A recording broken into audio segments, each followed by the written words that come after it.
She thought he was just another stranger on the highway, a man with nothing asking for nothing but a sandwich. But when Laura Bennett traced that license plate and discovered who Daniel Walker really was, what he'd sacrificed, what he'd lost, she knew she'd stumbled onto something bigger than a broken-down car. This is the story of how one corporate executive's curiosity turned a roadside repair into a second chance neither of them saw coming. A story that proves sometimes the people we overlook are the ones who change everything. Now, before we dive in, if you love stories about real people, second chances, and the kind of kindness that changes lives, hit that subscribe button. And drop a comment telling me what city you're watching from, because I want to see just how far this story travels. Trust me, you're going to want to stick around until the very end of this one. Here's what nobody tells you about rock bottom. Sometimes, you don't even realize you've hit it until someone stops to pull you back up. 47 minutes. Laura Bennett stared at her dashboard clock like she could will time to stop. 47 minutes before the presentation that would either make her career or bury it. 6 years of 80-hour weeks, missed birthdays, canceled vacations, all leading to this single morning. And her BMW was dead on I-90, steam pouring from under the hood, like her life was literally evaporating. Start. Please start. She twisted the key. Nothing but grinding metal. Her hands shook. No, no, no. She grabbed her phone. Black screen. Dead battery. Because of course it was. February wind cut through the cracked window sharp enough to make her eyes water. Or maybe that was panic. The Chicago skyline sat there in the distance mocking her. So close. Might as well be on Mars. 45 minutes now. A horn blared as a semi roared past close enough to shake her car. Laura pressed her palms against her eyes. This couldn't be happening. Not today. Not after everything. Then she heard it. An engine rough and loud pulling up behind her. She checked the mirror. A pickup truck that looked like it survived on duct tape and hope. Rusted. Battered. The kind of vehicle that made her German-engineered luxury sedan look obscene. Great. Some guy looking to overcharge her for a tow. But the man who stepped out didn't move like a con artist. He moved slowly, carefully, like someone rationing energy. 40 maybe. Flannel jacket with frayed cuffs. Jeans stained dark with oil. His face carried the kind of tired that sleep can't fix. Laura cracked her window halfway. You okay? His voice was quiet, gentle even. Car died. I don't know what happened. He walked closer, looking at the steam. Mind if I check? Every instinct screamed, don't trust strangers. But what choice did she have? Call a tow with a dead phone. Walk to downtown in heels.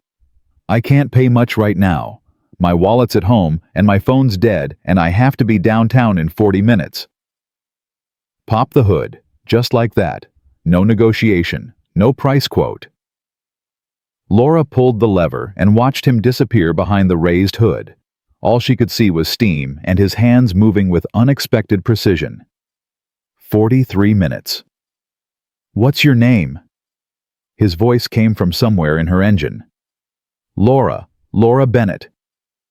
Daniel Walker. Can you fix it? Maybe. Radiator hose came loose. Not the worst thing. Not the worst thing. Easy for him to say. Laura couldn't just sit there while her life imploded. She got out, and the cold hit like a slap. She wrapped her coat tighter and walked to the front of the car. Daniel was bent over the engine, hands moving with confidence that seemed wrong for someone driving a truck held together with prayers. You do this for a living. Used to do something like it. His fingers tested a connection.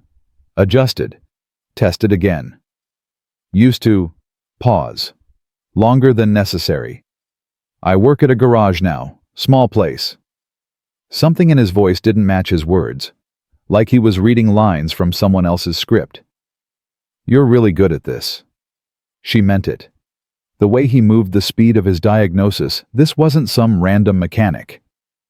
Thanks. He glanced up and their eyes met for half a second. Long enough for Laura to see something broken living behind his face. Then he looked away. A car screamed past close enough that the wind nearly knocked her over. Daniel didn't flinch, just kept working like traffic wasn't rushing by 6 feet away at 70 miles an hour. 38 minutes. "You seem stressed." He said it so calmly it was almost funny. "I have a presentation, the most important one of my life. And I'm about to miss it because my car decided today was a good day to die." "Your car didn't decide anything. It's just a machine. Machines break." "Well, this one picked terrible timing." "Machines don't pick timing." Laura wanted to argue but couldn't. He was right, didn't make it less devastating. "What's the presentation about?" "Electric cars. My company's trying to break into EVs, but we can't solve our efficiency problems. I've been working on a partnership strategy that might actually save us." Daniel's hand stopped moving, just for a second. "Electric cars." He said it quietly, like testing the weight of old words. "That's important work. You interested in them?" His hands started moving again, faster now. "Used to be, very interested." Before Laura could ask what that meant, Daniel straightened up and wiped his hands on a rag from his pocket. "Try it now." She slid into the driver's seat, held her breath, turned the key. The engine coughed once, twice, then roared to life. Strong. Clean. Perfect. Laura stared at the dashboard like it had just performed a miracle. Daniel closed the hood and appeared at her window. "You're good." "How much do I owe you?" "Nothing." "I can't pay you nothing. You just saved my entire career." He smiled, small, sad. "I didn't save your career. You did the work. Your car just needed to cooperate." "Please, let me give you something." Daniel looked down at his grease-stained hands. When he looked back up, something in his expression had softened. "You got a sandwich?" Laura blinked. "A sandwich?" "Yeah, didn't eat breakfast. If you've got one, that'd be great." She reached for her lunch bag on the passenger seat, pulled out the turkey and avocado sandwich she'd made at 5 that morning. She'd been planning to eat it between meetings. Now that seemed absurdly trivial. "Here, turkey and avocado. Is that okay?" "Perfect." He took it like she was handing him gold. "Thank you, Laura." "Thank you. Seriously. You have no idea what you just did." "Good luck with your presentation." He stepped back. "I hope you change the world." 28 minutes left. Laura pulled back onto the highway. In her rearview mirror, Daniel walked back to his pickup truck, sandwich in hand, getting smaller until traffic swallowed him completely. Gone. The presentation was flawless. Every slide landed. Every answer hit. When Laura finished, the board stood and applauded. Her boss, Marcus, pulled her aside, grinning. "Brilliant. Absolutely brilliant. The promotion's yours." Laura smiled, said thank you, shook hands, accepted congratulations. But all she could think about was tired eyes and grease-stained hands and someone who fixed her car for a sandwich. That night, she stood in her apartment, 23rd floor, floor-to-ceiling windows, showing Chicago lit up like a circuit board. She'd worked 6 years for this view, this furniture, this life. She poured expensive wine she couldn't taste. Her phone buzzed with congratulation texts. She read them without feeling anything. Something was wrong. She'd won. She'd gotten everything she wanted. So why did her chest feel hollow? Laura walked to the window and pressed her forehead against the cold glass. Daniel Walker. That's what was wrong. Or right. Or something she couldn't name. The way he'd looked when she mentioned electric cars. Used to be very interested. Past tense. Someone that's skilled, that knowledgeable, working at a small garage, fixing cars on highways for sandwiches. It didn't add up. At midnight, Laura opened her laptop. Told herself she was just curious. Just wanted to know if he was okay. Just being thorough. At 1 a.m., she was still searching. At 2 a.m., she made a phone call to Rachel Kim, an old college friend who worked at the DMV, and owed her a favor from that messy divorce last year. "Laura, it's 2 in the morning. I know, I'm sorry. But I need a license plate traced. Just the name and address. That's all. Rachel sighed. This better be important. It is. I think. 20 minutes later, Laura had a name and an address in Evanston. Then she found the news articles. And everything changed. Summit Technologies. Lead engineer. Daniel Walker. Breakthrough battery designs. Rising star. Genius-level innovations. Then 3 years ago, everything stopped. Elena Walker. Stage 4 cancer. 6 months of treatment. Medical bills that bankrupted them. And Daniel walked away from everything. His career, his research, his entire future. To take care of his daughter. Laura read article after article piecing together a story written in gaps and absences. Summit Technologies declined to comment. Former colleagues said Daniel just disappeared. Patents left unfinished. Projects abandoned mid-development. One quote from a former coworker stuck with her. Daniel was brilliant, could have changed the entire industry. Then he just vanished. We all thought he'd come back eventually. He never did. Laura closed her laptop at 3:30 in the morning. She should sleep, should be celebrating, should be planning her first week as senior VP. Instead, she stared at the address in Evanston and knew she was about to do something completely insane. Morning came too fast. Laura sat in her car outside a modest apartment complex, second-guessing everything. This was crazy. Showing up at a stranger's home, someone she'd met for 20 minutes on a highway. But she couldn't shake the feeling that yesterday wasn't random, that the universe or fate or simple dumb luck had put Daniel Walker in her path for a reason. She thought about his hands, the confidence in them, the knowledge. She thought about her company's failing EV division, the efficiency problems nobody could solve. She thought about second chances and what it means to waste brilliance. Laura got out of the car before she could change her mind. Apartment 3B. She knocked before her courage failed. The door opened slowly. Daniel stood there in a faded t-shirt and jeans, shock written across his face. Laura. Hi. I know this is insane, showing up like this. But I need to talk to you. He looked past her, checking the hallway like he expected cameras. How did you find me? I have a friend at the DMV. She traced your license plate. I know that sounds stalkerish. It is stalkerish. But after yesterday, I couldn't stop thinking about something you said. What did I say? That you used to be very interested in electric cars. His entire body language changed. Shoulders back, arms crossed, wall up. That was a long time ago. 3 years. You worked at Summit Technologies. You were their lead engineer. You had breakthrough patents, published research. You were brilliant. Daniel's expression went cold. You had no right to look into me. I know, you're right. But I had to understand why someone with your talent is fixing cars on the side of the highway. You know why? Your wife. I'm so sorry for what you went through. I can't imagine. If you came here for sympathy, I don't need it. His voice had an edge now. Protective. Angry even. And I definitely don't need some stranger showing up at my door digging into my past. I'm not here for sympathy.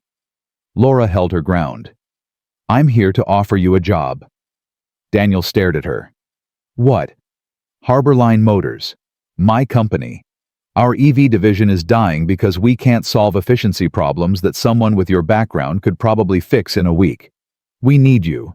Someone who actually understands the technology at a fundamental level. I don't do that anymore. Why not? Because I have a daughter who needs me here. Needs stability. Needs a father who doesn't disappear into work 18 hours a day and forget she exists. What if you didn't have to choose? That's not how it works. I know. I lived it. Before Laura could respond, a small voice came from inside the apartment. Daddy, who is it? A girl appeared beside Daniel. 8 years old, dark curly hair, her father's eyes. star-covered pajamas, and a stuffed rabbit that looked older than she was. "This is Laura, sweetheart. Just someone I helped yesterday." The girl looked up at Laura with open curiosity. "Did you fix her car, Daddy?" "I did." "My dad can fix anything." Pure pride. Absolute certainty. Even hearts, I think. Laura felt something crack inside her chest. Not break. Crack open. Daniel's hand rested on his daughter's shoulder. "Go finish your breakfast, Sophie. I'll be right there." "Okay." Sophie disappeared back inside. Daniel stepped into the hallway and pulled the door almost closed behind him. "I appreciate the offer." His voice was quiet now, tired. "But I'm not that person anymore. I can't be. Because of Sophie. Because I already lost Elena. I won't lose her too." Something fierce entered his voice. "I won't let work steal what time I have with my daughter. Not again. Never again." There it was. The guilt. Laura saw it clearly now. Not just grief, but crushing guilt for time-lost moments, missed a wife who died while he was too busy chasing innovation to notice she was slipping away. "Daniel, what if? You don't understand." He cut her off. "When I worked at Summit, I was consumed. Elena was too. We both were. Chasing breakthroughs, racing deadlines, pushing for more and better and faster. We told ourselves we were building a future, but we were losing the present, losing each other. By the time we realized it, by the time we slowed down enough to see what we'd done," his voice caught. "The cancer had already taken root. The doctors said if we'd caught it earlier, if we'd been paying attention instead of working 90-hour weeks, if we'd noticed she was tired all the time, losing weight, looking pale." He looked at the door behind him where his daughter was eating breakfast. "I won't do that to Sophie. I won't make her grow up wondering why I chose work over her. Why I missed her childhood because I was too busy being brilliant. My daughter deserves better than the father I was. She deserves the father I'm trying to be now." Laura waited. Let the silence hold space for everything he'd just said. Then, quietly, "What if you could be both?" You can't be both. That's the lie they sell you. Work-life balance, having it all. It's not real. What if I told you our company has mandatory parental leave, flexible schedules, work-from-home options? What if I told you we're not asking you to sacrifice Sophie? We're asking you to show her that it's okay to start again. That losing someone doesn't mean losing yourself too. Daniel shook his head, looked at his hands. Those capable hands that had once designed revolutionary battery systems and now fixed radiator hoses for sandwiches. "I left that world, all of it. The pressure, the politics, the constant pushing. It nearly destroyed my family. It did destroy my marriage. I can't go back." "I'm not asking you to go back. I'm asking you to move forward." "It's the same thing." "Is it?" Laura stepped closer, not crowding him, but present. Real. "You're using your brain right now at maybe 10% capacity, fixing cars that any decent mechanic could handle. You're hiding. And maybe you needed to hide for a while. Maybe you needed to grieve and heal and be present for Sophie. But Daniel, it's been 3 years. At some point, hiding becomes wasting, and I don't think you want to waste what Elena saw in you." He flinched like she'd hit him. "Don't bring her into this." "She's already in this. She's in every choice you make. Every time you tell yourself you're not good enough or smart enough or worthy enough to try again, that's grief talking, not love." "You don't know anything about my wife." "You're right, I don't." Laura met his eyes. "But I know what it's like to wake up and realize you're living someone else's life because you're too afraid to try for what you actually want." Daniel studied her face. Really looked at her. "Is that what you are afraid?" Terrified. Laura surprised herself with the honesty. "I just got promoted. Everything I've worked for. And last night I stood in my expensive apartment drinking expensive wine, feeling absolutely nothing. Because it turns out success is pretty hollow when you have nobody to share it with. When you've spent 6 years sacrificing everything that makes you human just to climb a ladder, you're not even sure you want to be on. So why are you here trying to recruit me? Because yesterday for 20 minutes on the side of a highway I met someone real. Someone who asked for a sandwich when he could have asked for anything. Someone who still has light in his eyes even though life tried to extinguish it. And I thought maybe if I can help him, maybe if I can do one thing that actually matters, instead of just making corporations richer, maybe I won't feel so hollow. Silence stretched between them. Behind the door, Sophie hummed a tuneless song. Daniel's jaw worked like he was chewing on words too big to swallow. I don't know, he said finally. That's not a no. It's not a yes either. Laura pulled a business card from her jacket. One interview. That's all I'm asking. Come meet the team. See what we're working on. If it's wrong, you walk away. No pressure. No obligation. But if it's right, if this is the second chance you didn't know you were looking for, she held out the card. Daniel looked at it like it might explode. Then slowly he took it. I'll think about it. That's all I can ask. Laura turned to leave, then stopped. Daniel, your daughter said you can fix anything, even hearts. I think she's right. She walked away before he could respond. Behind her, she heard the apartment door open and close. Heard the soft murmur of father and daughter talking. Heard Sophie ask something, and Daniel's low reply that she couldn't make out. Laura sat in her car and realized her hands were shaking. She'd just stalked a stranger, showed up at his home, and tried to recruit him based on nothing but intuition and 20 minutes of conversation. This was either genius or insanity. Maybe both. Her phone buzzed. Marcus wanting to know when she could start in her new role. Laura stared at the message, then back at the apartment building. Something was happening here. Something that felt like fate, or purpose, or the universe course-correcting. She didn't know what. Didn't know if Daniel would call. Didn't know if she'd just made the best decision of her life, or completely sabotaged it. But for the first time in 6 years, sitting in her car outside a modest apartment building in Evanston, Laura Bennett felt something other than hollow. She felt alive. Inside apartment 3B, Daniel stood at the kitchen table holding Laura's business card while Sophie ate cereal. Who was that lady, Daddy? Daniel looked at his daughter. At her bright eyes and easy smile and the way she swung her feet because they didn't quite reach the floor yet. At everything he'd fought to protect. Someone offering me a job. A good job. Maybe. I don't know yet. Sophie tilted her head, studying him the way only children can, seeing straight through to truth. You should go talk to them.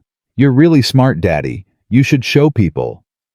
I show you. That's enough. Mommy would want you to show other people too. Daniel's breath caught. Sophie almost never mentioned her mother. The grief counselor said that was normal. That kids process loss differently. That one day she'd talk about Elena more freely. How do you know what Mommy would want? Because she was smart too. And she always said, hiding your light doesn't make the darkness any smaller. It just makes everything darker. Daniel stared at his 8-year-old daughter, wondering when she'd become so wise. He looked down at the business card. Laura Bennett, Senior Vice President of Strategic Development, Harborline Motors. Cell phone number written on the back in neat handwriting. Outside through the window he could see her car still parked on the street. She hadn't left yet. Was she waiting? Hoping second, guessing her own insane gesture. Sophie slid off her chair and walked over, wrapping her small arms around his waist. You fixed that lady's car, Daddy. You can fix other things too. You can fix anything. Even hearts, Daniel thought. Even broken ones that don't know how to start again. He looked at the card, at the phone number, at the possibility written in ink and offered by a stranger who had no reason to believe in him except that she did. Maybe Sophie was right. Maybe Elena would want him to try. Maybe hiding wasn't the same as protecting. Maybe it was just another way of being afraid. Daniel folded the business card and slipped it into his pocket. Come on, sweetheart. Let's get you ready for school. Are you going to call that lady? Maybe. I think you should. Why? Sophie looked up at him with those eyes that saw everything that carried her mother's wisdom and something all her own. Because she looked at you the way Mommy used to look at you, like you were magic. And with that, Sophie skipped off to her room to get dressed, leaving Daniel standing in the kitchen with a business card burning a hole in his pocket, and his daughter's words echoing in the space his wife used to fill.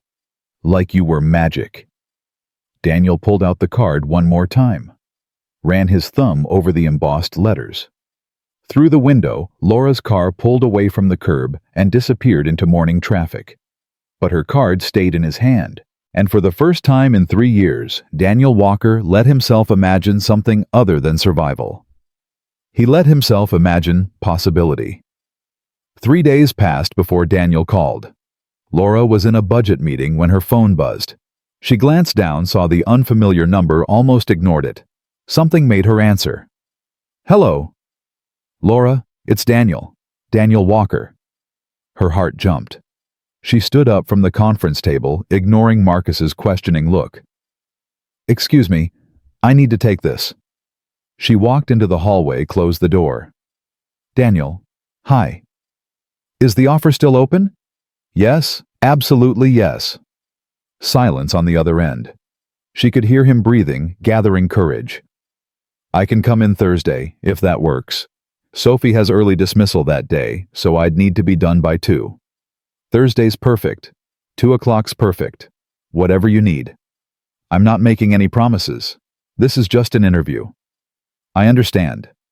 And if I don't like what I see, I walk. No hard feelings. No hard feelings. Laura pressed her back against the wall, trying to keep her voice steady. Daniel, thank you for calling. Don't thank me yet. I might waste your time. You won't. After he hung up, Laura stood in the empty hallway holding her phone, grinning like an idiot. Marcus opened the conference room door. Everything okay? Everything's better than okay. I think I just found the person who's going to save our company. Marcus raised an eyebrow. The mechanic from the highway. The engineer from Summit Technologies. Laura, we've been trying to recruit top talent for months. What makes you think some guy who's been out of the field for 3 years is going to solve problems our entire team can't crack? Because he's brilliant, and he's hungry, and he's got nothing to lose. Or everything to lose. People don't walk away from careers like that for no reason. His wife died. He's been taking care of his daughter. Marcus's expression softened slightly. That's rough. But it doesn't mean he's still got the skills. 3 years is a long time in this field. Trust me. I do trust you. That's why I'm letting you set up this interview. But Laura, don't get your hopes up too high. We need someone who can deliver results, not someone we feel sorry for. Laura met his eyes. I'm not asking you to feel sorry for him. I'm asking you to give him a chance to show you what he can do. Thursday morning arrived wrapped in rain and doubt. Laura got to the office early, prepared the conference room, made sure the coffee was fresh. At 9:45, she checked her phone for the 10th time. No messages, no cancellations. At 9:58, reception called. Laura, there's a Daniel Walker here to see you, and he has a child with him. Laura's heart sank. He brought Sophie. That meant he didn't have childcare. That meant he was already struggling with logistics. That meant this might not work. She pushed the thoughts away. Send them up. When the elevator doors opened, Daniel stepped out, looking uncomfortable in khakis and a button-down shirt that was slightly too big. Sophie held his hand wearing a school uniform and that same stuffed rabbit. I'm sorry, Daniel said immediately. Half-day got canceled. Teacher's conference or something. My neighbor who usually watches her got sick. I can reschedule if... It's fine. Laura knelt down to Sophie's level. Hi, Sophie. Remember me? Sophie nodded, shy now in this unfamiliar place. We have a really nice break room with books and games. Would it be okay if you hung out there while your dad and I talk? Sophie looked up at Daniel. He squeezed her hand. I'll be right down the hall, sweetheart. 30 minutes, maybe an hour tops. Okay, Daddy. Laura led them to the break room, got Sophie set up with coloring books and juice. The little girl settled in quickly, already absorbed in choosing the perfect crayon color. Daniel watched his daughter like he was memorizing her. She'll be fine, Laura said softly. I promise. I know. It's just, I don't leave her much, except for school. How often do you get out for yourself? Not often. He tore his eyes away from Sophie. Should we do this? The conference room held 5 people. Marcus, 2 engineers from the EV division, the VP of operations, and Laura. They stood when Daniel entered, shook his hand, made polite small talk. Laura watched their faces. Skeptical, polite, already dismissive. Marcus started. Mr. Walker, thanks for coming in. Laura speaks very highly of you. I appreciate the opportunity. I have to be honest, when she told me about your background I was impressed. Summit Technologies does incredible work. But I'm curious why you left, and why you've been out of the field for 3 years. Daniel's jaw tightened, but his voice stayed steady. My wife was diagnosed with stage 4 cancer. Treatment was aggressive, time-consuming, expensive. I left to take care of her and our daughter. I'm sorry for your loss. Marcus meant it. But that's a significant gap. Technology moves fast. What makes you think you can just step back in? I don't think I can just step back in. I know it'll be a learning curve, but the fundamentals don't change. Battery chemistry, energy density, thermal management. Those principles are constant. Tom Chen, the lead engineer, leaned forward. We've been wrestling with efficiency loss in our battery cells. Heat dissipation during rapid charging causes degradation. We've tried everything. New cooling systems, different cell configurations, alternative cathode materials. Nothing's working. Have you looked at the separator membrane? Tom blinked. The separator? That's not where the heat issue is. Maybe not directly, but if your separator's thermal conductivity is too high, you're transferring heat between cells faster than your cooling system can compensate. Creates hotspots, accelerates degradation. Silence around the table. Tom exchanged glances with his colleague. We hadn't considered that. It's easy to miss. Everyone focuses on active cooling when sometimes the answer is better passive thermal management at the cellular level. Marcus leaned back in his chair. What would you do differently?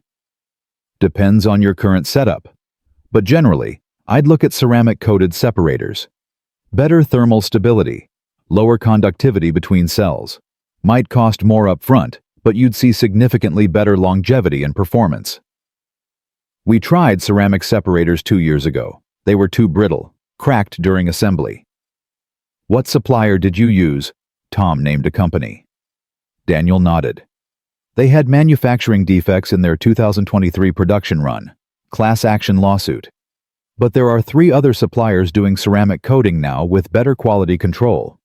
Did you test those? Tom looked uncomfortable. No. After the first attempt failed, we moved on to other solutions. Daniel didn't gloat, didn't push, just stated facts. Marcus studied him carefully. You seem very current for someone who's been out of the field. I read. A lot. Patent filings, research papers, industry news. Just because I wasn't working doesn't mean I stopped learning. Why? That was Janet Park, VP of Operations. If you'd left that world behind, why keep up with it? Daniel was quiet for a moment. When he spoke, his voice carried something raw. Because it's who I am. I can walk away from the job, but I can't walk away from the way my brain works. Elena used to joke that I read battery chemistry papers the way other people read novels. For fun, for the puzzle of it. That didn't stop when she died. If anything, it got worse. Late nights when I couldn't sleep, when the house was too quiet, I'd read. Research. Follow developments. It was the only thing that made sense when nothing else did. The room shifted. Something in his honesty cracked through their skepticism. Marcus glanced at Laura. She kept her face neutral, But inside she was screaming, "Yes, see, I told you." "Okay," Marcus said. "Let's say we're interested. What would you need from us? What would make this work?" "Flexible hours. I need to drop Sophie at school and pick her up. I need to be present. Really present. Not just physically there, but mentally there. If she has a school play, I go. If she's sick, I stay home. If you can't give me that, this doesn't work. I don't care how good the opportunity is." "That's fair. We have flexible scheduling, work from home options. And I need to ease in, not jump straight into full-time. Maybe start part-time, build up as Sophie adjusts. She's been through a lot. Lost her mother, had me home constantly for 3 years. Big changes scare her." Janet nodded. "We can accommodate that." Daniel looked around the table, at these people who held his future in their hands. "I need you to understand something. I was good at what I did, really good. But I'm not that person anymore. I'm slower now, more careful. I second-guess myself more because I know what it costs to get things wrong. I won't work 80-hour weeks, won't sacrifice my daughter for innovation. If that's what you need, I'm not your guy." "What we need," Marcus said carefully, "is someone who can think differently, who can see problems our team keeps missing. From what Laura tells me, and from what I'm seeing here, you might be that person." Tom Chen spoke up. "Would you be willing to look at our current battery design? Give us your assessment. We could do it as a consulting project, pay you for your time, see if there's a fit before we commit to anything permanent." Daniel considered. "How long would that take?" "A week maybe, to review everything and give us feedback. And I could do it mostly from home." "Absolutely." Daniel pulled out his phone, checked the time. "I need to get Sophie. She gets anxious in new places." "Of course." Laura stood.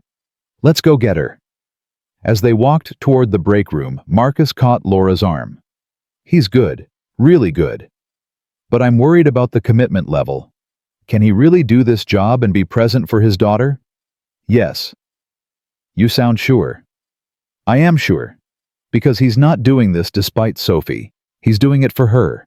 To show her that losing someone doesn't mean losing yourself. That's a different kind of motivation. Stronger."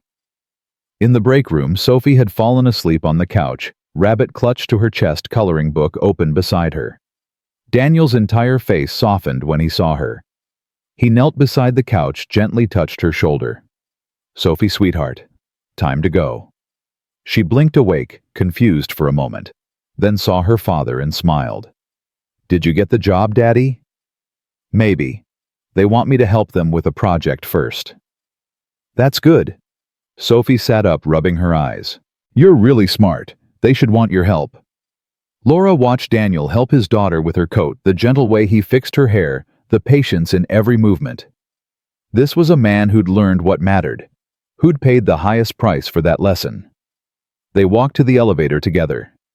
Sophie held Daniel's hand and looked up at Laura. "Do you work here?" "I do." "Is it fun?" Laura laughed. "Sometimes. Is school fun?" "Sometimes.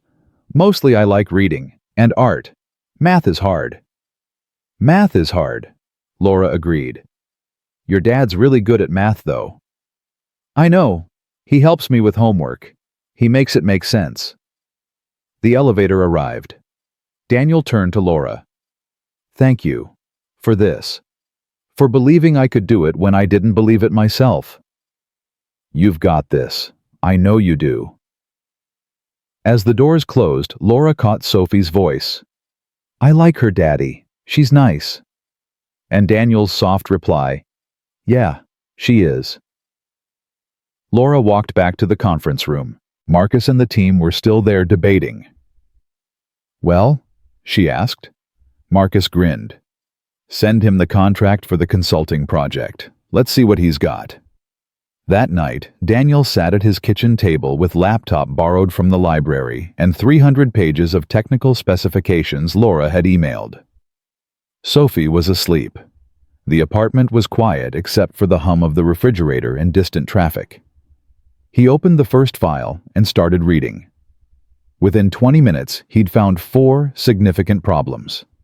Within an hour, he'd mapped out potential solutions to 3 of them. By midnight, he was sketching designs that made his hands shake with excitement he hadn't felt in 3 years. This wasn't just fixing a car on the highway. This was creating something new, solving puzzles nobody else could solve, using his brain the way it was meant to be used. Daniel's phone buzzed. Text from Laura. "How's it going?" He typed back. "Found some issues. Think I can help." 3 dots appeared, disappeared, appeared again.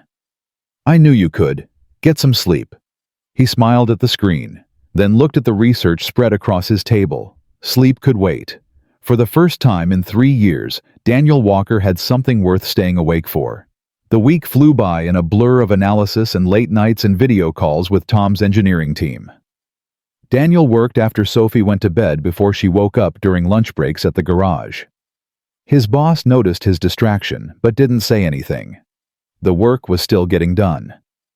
Friday afternoon, Daniel submitted his report. 47 pages. Detailed analysis. 6 major recommendations.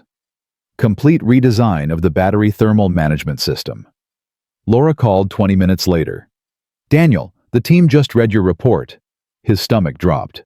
"And Tom says it's brilliant. Marcus wants to offer you a full-time position. Senior engineer, flexible hours, work from home 3 days a week. Starting salary $85,000 with performance bonuses." Daniel sat down hard on his couch. $85,000. More than he'd made at Summit. More than he'd dreamed of making again. "Daniel. You there?" "I'm here. That's a lot." "It's what you're worth." "What do you say?" He looked around his small apartment, at Sophie's drawings on the refrigerator, at the worn furniture and the life they'd built from ruins. Safe, small, predictable. Then he looked at the laptop showing his designs, at proof that he was still capable, still valuable, still himself. "Can I have the weekend to talk to Sophie?" "Of course. Take all the time you need." That night, Daniel made spaghetti for dinner, Sophie's favorite. They ate together at the small table, and she told him about school, about her friend Emma, who could do a cartwheel about the book she was reading about dragons. "Sophie, I need to talk to you about something." She looked up suddenly serious. Kids always knew when something big was coming. "The job I interviewed for, they want to hire me." "That's good, right?" "It is good. But it means things will change. I'll be working more. Not as much as before when Mommy was here, but more than now. You'd still go to the same school, still see your friends. But I might not be able to pick you up every day. We'd need someone to watch you sometimes." Sophie put down her fork. Her eyes were so much older than 8. "Do you want the job, Daddy?" "I think so, but only if you're okay with it." "Will you be happier?" The question knocked the breath out of him. "What?" "You've been sad for a long time, since Mommy died. You try to hide it, but I know. Will this job make you less sad?" Daniel reached across the table and took his daughter's small hand. "I don't know if anything can make me less sad about losing Mommy. But this job makes me feel like myself again. Like the part of me that died with her might not be completely gone." Sophie nodded slowly. "Then you should take it." "You're sure?" "Mommy wouldn't want you to be sad forever. She'd want you to fix things. That's what you do. You fix things." Daniel pulled his daughter into his lap and held her tight. This wise little person who carried her mother's heart. "When did you get so smart?" "I've always been smart. You just don't notice because you're busy being sad." He laughed through tears. "You're right. I'm sorry." "It's okay, Daddy. You can be sad and happy at the same time. That's allowed." Monday morning, Daniel called Laura. "I'm in." He heard her exhale like she'd been holding her breath all weekend. Yeah. When do I start?" "How's next Monday? Gives us time to do paperwork, set up your workspace, get you access to everything you need." "Next Monday's perfect." "Daniel, you won't regret this." I already don't. After he hung up, Daniel sat in his quiet apartment and let himself feel it. Fear and excitement and hope all mixed together. The future opening up like a door he'd thought was locked forever. He thought about Elena, about what she'd say if she could see him now. She'd probably tell him he was being an idiot for waiting so long. She'd probably laugh at his nervousness. She'd definitely approve of Laura, of this unexpected guardian angel who'd appeared on a highway and refused to let him disappear. "Wish you were here to see this," he whispered to the empty room. "Wish you could meet Sophie's new friend. Wish you could tell me I'm doing the right thing." The apartment stayed silent. But somewhere in that silence, Daniel found something that felt like permission. Like Elena letting go. Like her telling him it was okay to move forward without her. He picked up his phone and texted Laura. "Thank you for everything." Her reply came immediately. "Thank you for taking a chance. You're going to change everything." Daniel hoped she was right, because he'd just bet his and Sophie's entire future on a sandwich and a stranger's belief that broken things could be fixed. Even hearts. Especially hearts. Monday morning came too fast and too slow at the same time. Daniel stood in front of his closet at 5:30 a.m., staring at clothes he hadn't worn in 3 years. The dress shirts hung like ghosts of who he used to be. He pulled one out. It smelled like storage and lost time. Behind him, Sophie appeared in the doorway, rubbing sleep from her eyes. "You're up early, Daddy." "Big day, sweetheart. First day at the new job." She climbed onto his bed, rabbit tucked under her arm. "Are you scared?" Daniel sat beside her. "A little. Is that okay?" "It's okay to be scared. My teacher says being scared means you care about something." "Your teacher's smart. Are you going to be good at it?" "I don't know. I hope so." Sophie leaned against him. "You will be. You're good at everything." If only that were true. Daniel kissed the top of her head and went to finish getting ready. By 7:15, they were in the car. Daniel dropped Sophie at school, watched her run toward her friends, backpack bouncing. She turned and waved. He waved back, throat tight. The drive to Harbor Line took 20 minutes. Daniel parked in the visitor lot because he didn't have a badge yet, didn't have an assigned space, didn't belong here yet, maybe wouldn't ever belong. He killed the engine and sat there, hands gripping the steering wheel. 3 years.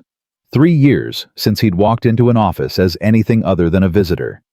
3 years since he'd been Daniel Walker, the engineer, instead of Daniel Walker, the guy who fixes cars and makes sandwiches for school lunches. His phone buzzed. Text from Laura. "You got this. I'm here if you need anything." Daniel typed back, "Thanks. Here goes nothing." The lobby was all glass and steel, and people who looked like they knew exactly where they belonged. Daniel approached the reception desk. "Hi, I'm Daniel Walker. It's my first day." The receptionist smiled. "Welcome to Harbor Line. Let me get someone from HR." 10 minutes later, Daniel had a badge, a laptop, a stack of paperwork, and a tour guide named Jennifer, who talked very fast about parking validation and health insurance options and the cafeteria schedule. His head spun, trying to keep up. "And here's your workspace." Jennifer opened a door to a small office, not a cubicle, an actual office with a door and a window. "Laura requested you have your own space since you'll need quiet for deep work. There's a docking station for your laptop, monitors are all set up, and if you need anything, just message facilities." "This is great, thank you." "Team meetings at 9 in conference room B. Tom will introduce you to everyone. Coffee's down the hall. Bathrooms are around the corner. Any questions?" About 1,000, but Daniel just shook his head. Alone in his new office, he set down his laptop and looked around. It was small, but it was his. A space where his brain could work, where he could think and create and be the person he used to be, if he remembered how. At 9 sharp, Daniel walked into conference room B. 12 people sat around a long table. Tom Chen stood at the head, and when Daniel entered, everyone turned to look. "Everyone, this is Daniel Walker. He's joining us as senior engineer, and based on the consulting work he just did, he's about to make all of us look bad." Polite laughter. Daniel forced a smile. Tom went around the table. Names Daniel immediately forgot. Titles that meant nothing yet. Faces that blurred together into a wall of strangers who all seemed to know exactly what they were doing while he felt like a fraud in a borrowed shirt. Daniel wanted to give us a quick background. Every eye on him. Daniel's mouth went dry. "Sure. I worked at Summit Technologies for 8 years, focused on battery efficiency and thermal management. Left 3 years ago for personal reasons. Been out of the field but stayed current with research. Glad to be here." Short. Professional. Didn't mention Elena or cancer or the nights he spent reading papers to keep from drowning in grief. Daniel's already identified some significant issues with our current design. Tom pulled up slides. He's going to lead the redesign of our thermal management system. It's ambitious, aggressive timeline, but if anyone can pull it off, I think he can. Daniel's stomach dropped. Lead the redesign. He thought he'd be contributing, helping, not leading. A woman named Rachel raised her hand. "What's the timeline?" 6 weeks to initial prototype, 3 months to production ready." "That's impossible. We've been working on this for a year." "Which is why we need fresh eyes. Daniel, you want to walk us through your preliminary design?" Daniel hadn't prepared a presentation, hadn't expected to present anything today, but he pulled out his laptop connected to the screen and opened his files. The core issue is heat transfer between cells. Current spacing and separator materials create hot spots that accelerate degradation. He pulled up schematics. By switching to ceramic-coated separators and adjusting cell spacing, we can reduce heat transfer by 30%. Add improved cooling channels here, and we're looking at 40% better thermal performance. Silence. Then Rachel spoke. "That's going to increase manufacturing costs significantly. By about 12% per unit, but longevity increases by 50%. Total cost of ownership goes down." Another engineer, Kevin, leaned forward. "The ceramic separators. We tried those 2 years ago. They failed. Different supplier, better quality control. I've contacted 3 manufacturers who can meet our specs." "You've already contacted them." Tom looked surprised. "Last week, during the consulting project. Wanted to verify feasibility before proposing anything." Tom grinned. "See, this is why we hired him." The meeting continued another hour. Technical debates. Questions Daniel mostly could answer. A few he couldn't. Each time he said, "I don't know," felt like failure, like proof he didn't belong here. When it finally ended, Daniel escaped back to his office and closed the door. His hands were shaking. His shirt was soaked with sweat. 6 weeks to redesign something the team had struggled with for a year. 3 months to production. And somehow he was supposed to lead this. A knock on his door. Laura poked her head in. "How's it going?" "Terrifying." She stepped inside and closed the door. "Tom says you crushed it in the meeting." "Tom's being nice. I didn't know half the answers." "Nobody knows all the answers on day 1, Daniel. You'll figure it out." "What if I can't? What if I'm too rusty, too slow, too far behind?" Laura sat in the chair across from his desk. "Then you'll learn. You'll catch up. You'll ask questions. That's what everyone does." "Everyone else hasn't been gone for 3 years." "No, but everyone else isn't you." She leaned forward. "I've seen a lot of engineers, Daniel. Smart people, talented people. But most of them are just executing, following playbooks. You see things differently. You think differently. That's rare. That's valuable. Don't let imposter syndrome steal that from you." Daniel wanted to believe her, wanted to feel the confidence she had in him, but all he felt was fear. "I have to pick up Sophie at 3. Is that okay?" "It's more than okay. Go be with your daughter. Come back tomorrow. It gets easier." After Laura left, Daniel tried to work. Pulled up CAD software he hadn't used in years. The interface had changed. Took him 20 minutes to figure out how to do what used to take 30 seconds. By the time 3 o'clock came, he'd accomplished almost nothing. Sophie was waiting at pickup, and when she saw him, her whole face lit up. "Daddy, how was it?" "It was okay. How was school?" "Good. We learned about fractions. I hate fractions." Daniel laughed. "Me too, sweetheart." That night, he made dinner while Sophie did homework at the kitchen table. She struggled with math problems, eraser shavings piling up as she worked through them. Daniel helped when she asked, but mostly he let her figure it out herself. That's what Elena had always said. Let her struggle. Struggling builds strength. After Sophie went to bed, Daniel opened his laptop, worked until midnight. Then 1 a.m., then 2. The design was coming together, but slower than it should. Slower than it used to. His brain felt rusty, like a machine that hadn't been oiled in years. Tuesday was harder than Monday. Wednesday, worse than Tuesday. By Thursday, Daniel was exhausted and convinced he'd made a terrible mistake. Tom called him into his office Thursday afternoon. "How are you settling in?" "Fine." A lie. "You look tired." "I'm fine." Another lie. Tom studied him. "Daniel, I need you to be honest with me. Can you do this? Because if the timeline's too aggressive, we can adjust. We can bring in more people to help, but I need to know now." Daniel thought about Sophie, about the salary that let him pay rent without panic, about the chance to be himself again. "I can do this." "You sure?" "I'm sure."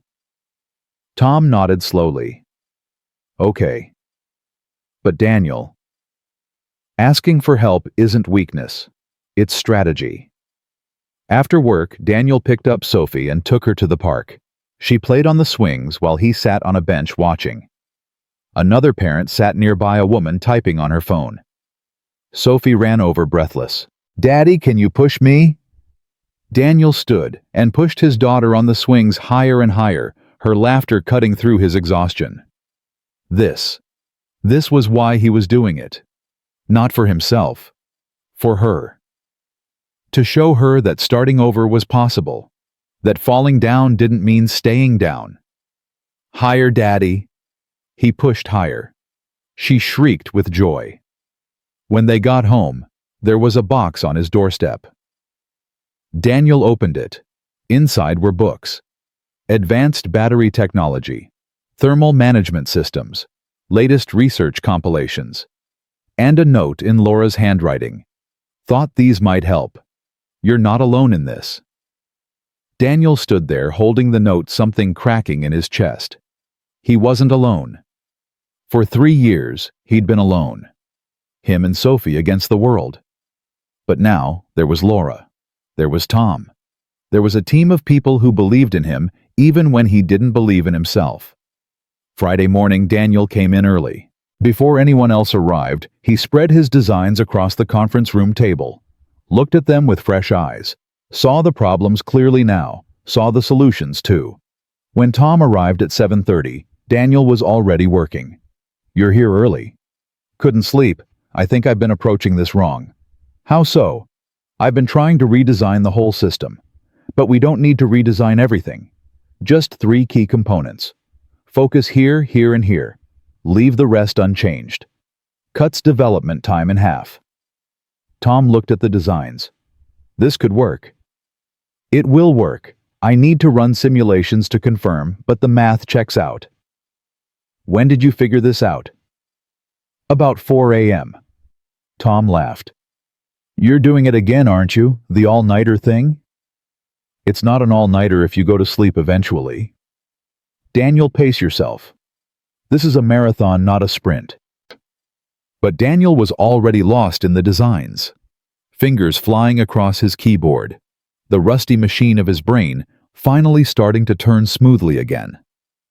The next 3 weeks blurred together. Early mornings. Late nights after Sophie slept.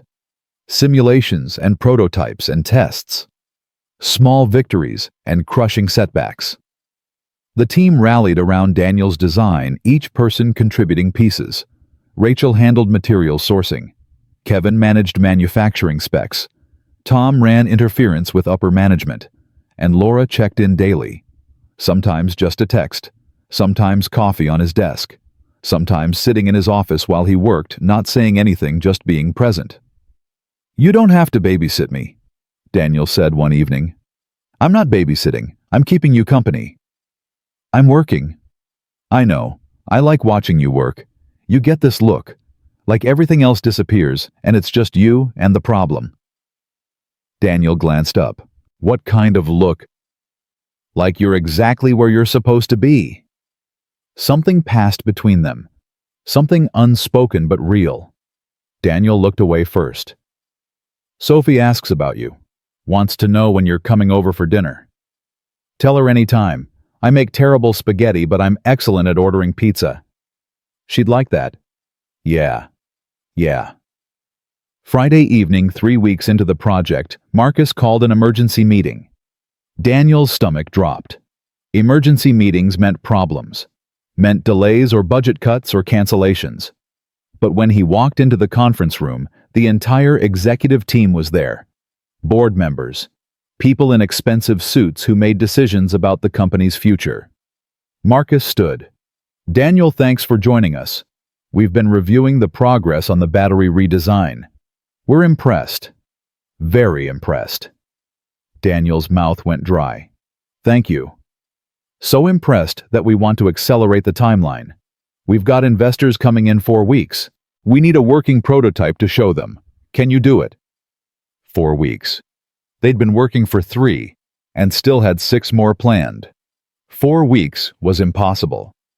Daniel thought about Sophie. About the salary. About what failure meant. Then he thought about the design. About the team. About what was actually possible versus what fear told him was impossible. "We can do it, but I'll need more resources, more testing time, and the team will need to work weekends." "Whatever you need. This is our shot to secure major funding. We need to nail this." After the meeting, Daniel sat in his office, head in his hands. 4 weeks. He'd just committed to the impossible. Tom knocked and entered. "You okay?" "I just promised them something I'm not sure we can deliver." "We'll deliver. I've seen what you can do, Daniel. When you're locked in, you're unstoppable." "I haven't been unstoppable in 3 years." "Maybe you just needed something worth being unstoppable for." That weekend, Daniel brought Sophie to the office. He had to work, had no other option, and his neighbor was out of town. Sophie sat up in his office with books and her tablet while Daniel worked in the lab. Laura found them there Saturday afternoon. Sophie was reading while Daniel ran simulations at his desk. "You're both here." Sophie looked up and grinned. "Hi, Laura." "Hi, sweetheart. What are you reading?" "Harry Potter, the 3rd one. It's really good." Laura sat beside her. "That's my favorite one. Have you met Sirius yet?" "Just. He seems nice." "He's the best. Hey, I have an idea. Why don't you and I go get lunch while your dad works? Give him some quiet time." Daniel looked up. "You don't have to do that." "I want to. Sophie and I can hang out. Girl time."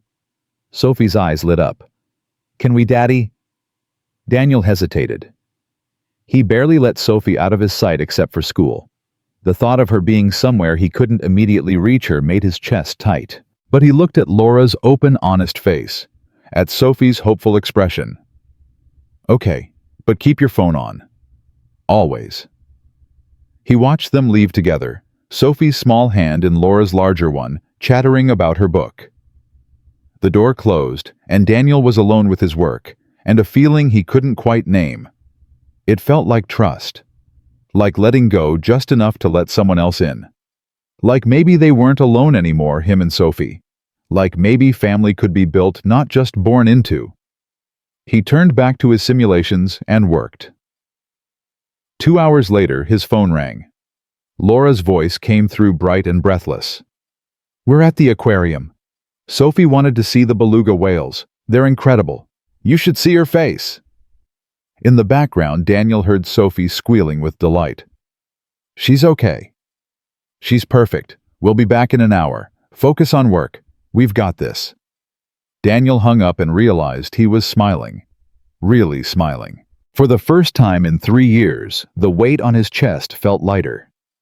He dove back into work with something he hadn't felt in forever, hope that everything might actually be okay.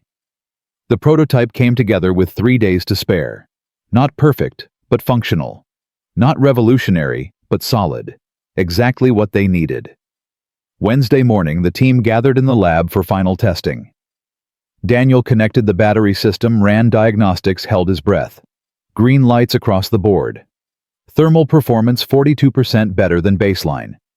Charging efficiency up 37%. Every metric better than projected. Tom clapped him on the shoulder. "You did it. We did it. No, you did it. This was your vision. We just helped build it." That night, Daniel took Sophie out for ice cream. They sat at a plastic table under fluorescent lights and talked about nothing important. She told him about school drama. He told her about molecules. Neither of them understood what the other was saying, but it didn't matter. "You seem happier, Daddy." "I am happier. Because of your job. Because of a lot of things.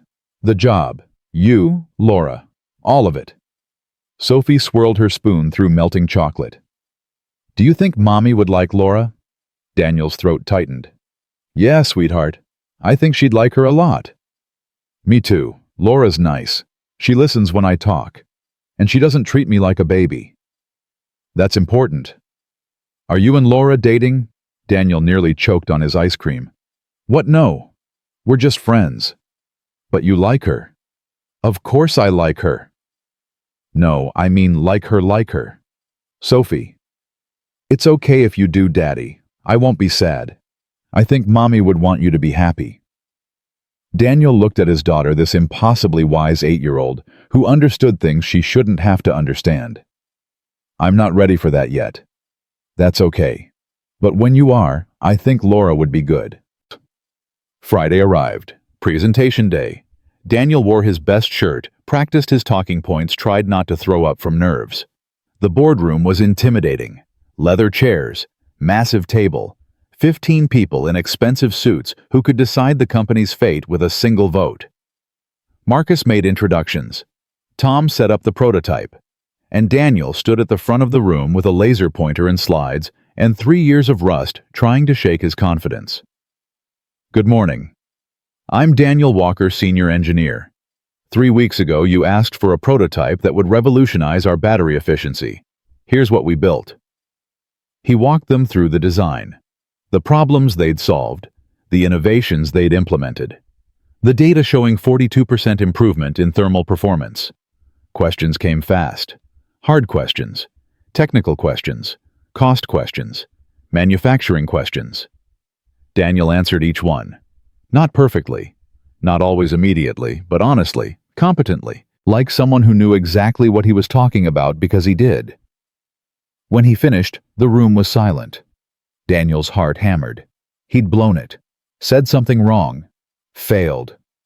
Then one of the investors stood and started clapping, slowly at first. Then others joined, until the entire room was applauding. Marcus grinned. "Ladies and gentlemen, I think we have our future." After the presentation, Daniel escaped to his office. His hands were shaking. His shirt was soaked. But he'd done it. Actually done it. Laura appeared in his doorway. "You were amazing." "I was terrified." "You were amazing and terrified. Both things can be true." She walked in, and without thinking, without planning, Daniel stood and hugged her. Laura went still for a moment, then wrapped her arms around him. "Thank you," he said into her shoulder. "For everything. For believing in me. For being here. For taking Sophie to see whales. For all of it." "You don't have to thank me." "I do. You changed my life. Laura pulled back, looked at him. You changed your own life. I just gave you a push. Best push I ever got. They stood there, close enough to feel each other breathing, close enough for Daniel to see flecks of gold in Laura's eyes he'd never noticed before. Then his phone buzzed. Text from his neighbor.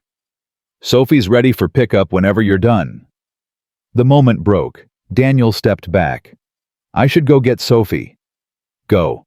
Celebrate with her. You earned it. Daniel grabbed his jacket. At the door, he turned back. Laura, you want to come over for dinner tonight? Nothing fancy. Just pizza and maybe a movie. Sophie would love it. Laura smiled. I'd love it too. That night, the three of them sat on Daniel's worn couch, eating pizza straight from the box, watching Finding Nemo for probably the 100th time. Sophie fell asleep halfway through, head on Laura's shoulder. Daniel looked at them and felt something shift in his chest. Something scary and wonderful and terrifying. Something that felt like moving forward instead of just surviving. Something that felt like hope. Laura caught him staring. What? Nothing. Just, thank you for being here. Where else would I be? Exactly, Daniel thought. Where else would any of them be, except right here, right now, building something new from broken pieces? Outside Chicago, traffic hummed. Inside, his daughter slept, and his maybe more than friend smiled at him, and for the first time in 3 years, Daniel Walker felt like he was exactly where he was supposed to be. The movie credits rolled, and Laura shifted carefully, trying not to wake Sophie. Daniel stood and gently lifted his daughter, carrying her to bed. She mumbled something about fish, and buried her face in his shoulder. Night, sweetheart. He tucked her in, kissed her forehead, closed the door halfway. The nightlight cast soft shadows across her room. When he returned to the living room, Laura was cleaning up pizza boxes. You don't have to do that. I know. She folded the boxes neatly. But I want to. They worked in comfortable silence, tidying the small space. Daniel washed dishes while Laura wiped down the counter. Domestic. Easy. Like they'd done this 1,000 times before. She really loves you, you know, Daniel said quietly. Sophie. She talks about you constantly. Laura smiled. The feeling's mutual. She's an amazing kid. She is. I don't know how I got so lucky. You're a good father, Daniel. She's lucky too. He dried his hands on a towel, turned to face her. They were close in the small kitchen, close enough that he could smell her perfume, something light and clean. Laura, I need to tell you something. She went still. Okay. When you showed up at my door that day, I thought you were crazy. Some corporate executive stalking me, offering me a job I didn't deserve. I almost didn't call you back. What changed your mind? Sophie. She said you looked at me the way Elena used to look at me. Like I was magic. Daniel's voice caught. I haven't felt like magic in 3 years. Haven't felt like anything except broken. But you saw something in me I couldn't see in myself, and I don't know how to thank you for that. Laura stepped closer. You don't have to thank me. Watching you come back to life these past few weeks has been thanks enough. It's more than that, though. You've become family. To both of us. And I just wanted you to know that. That you matter. That we'd be lost without you. Daniel. His phone rang. The shrill sound shattered the moment. Daniel glanced at the screen. Marcus. I'm sorry. I have to take this. Laura nodded, stepped back. The space between them felt suddenly vast. Marcus. Everything okay? More than okay. The investors just committed. $50 million. They want to move into production immediately. Board meeting Monday to finalize everything. Daniel, you did it? You saved the company. Daniel's legs went weak. He sat down hard on the couch. $50 million. $50 million. And they specifically cited your design as the reason. You're about to become very valuable to this company. After hanging up, Daniel just sat there, phone in hand, trying to process. Laura sat beside him. Good news. The investors committed. 50 million. We're moving to production. Daniel, that's incredible. It doesn't feel real. It's real. You earned this. He looked at her, this woman who'd changed everything, and felt something shift inside his chest. Something that felt like possibility. Like maybe he could have more than just survival. Maybe he could have happiness too. But before he could say anything, Laura stood. I should go. It's late.